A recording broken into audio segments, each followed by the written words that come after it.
কবি ধ্ৰুৱজ্যোতি কলিতা। কবিতাৰ শিৰোনাম মই সলনি হলো মা।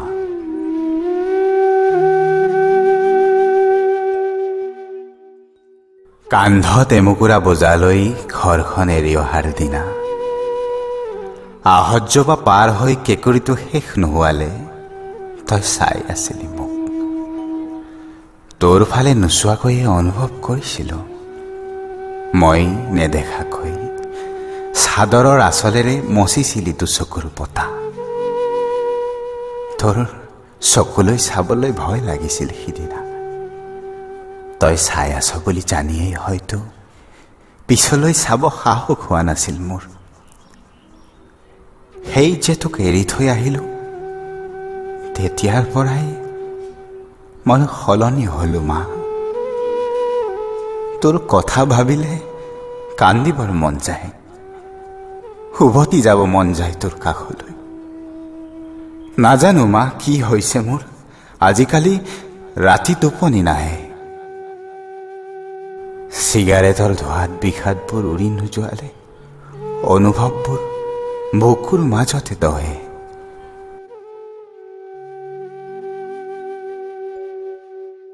সপোন দেখিবলৈ ভাল পোৱা তোৰ ল'ৰাৰ আজিকালি সপোন দেখিব সাহস নোহোৱা হ'ল। দেউতাৰ আদৰ্শক হত্যা কৰিবলৈও মোৰচোন অলপো ভয় নলগা হ'ল। তোক সকলো খুলি ক'ব মন যায়, তোৰ হয়তো সাহস নহ'ব শুনিবলৈ। বিবেক যুদ্ধত পৰাস্ত হৈ সকলোবোৰ নিজৰ মাজতে ৰাখোঁ।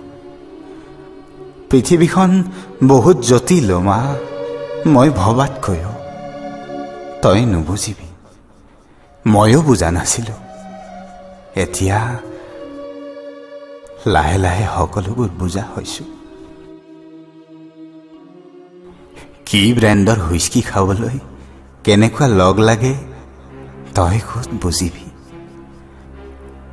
জেপত টকা থাকিলে ইয়াত কি কি কিনিব পাৰি গম পালে তই মুচকৈ যাবি।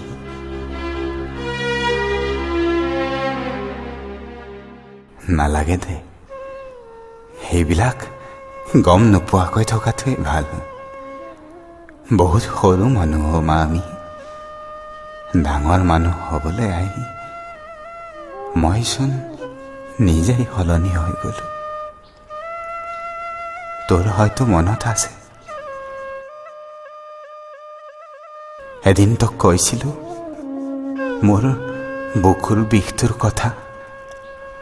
আজিকালি বুকুখন কেতিয়াবা অলপ বেছিকৈয়ে বিষায়। সকলো এৰি গুচি যাব মন যায়। তোৰ কোলাত মূৰ থৈ হেঁপাহ পলুৱাই শুবৰ মন যায়। হোষ্টেললৈ অহাৰ দিনা ভাল লাগিছিল। ফূৰ্তিতে ভাবিছিলো এতিয়াৰ পৰা তোৰ গালি শুনিব নালাগে।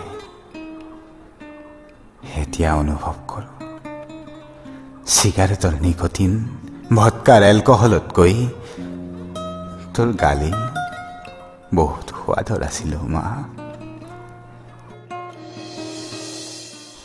ভাল মানুহ হোৱাৰ আখৰা কৰি ভাগৰি পৰিছো।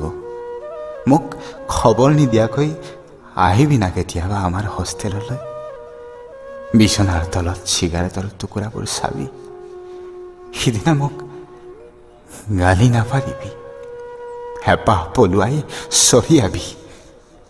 যেতিয়ালৈ ভাগৰ নালাগে তেতিয়ালৈ চৰিয়াবি মোক মা। মই সঁচাকৈয়ে সলনি হলো মা। মোৰ সপোন পূৰাব আহি তোৰ সন্তি ভাগি থান বান হ'ল। ক্ষমা কৰিবলৈ নকওঁ, পাৰ যদি মোক অলপমান হ'লেও প্ৰেৰণা দিবি জীয়াই থাকিবলৈ। এতিয়া যে অকলশৰে উশাহ ল'বলৈও ভয় লগা হৈছে মা। মা, ও মা, তই শুনিছনে কথাবোৰ?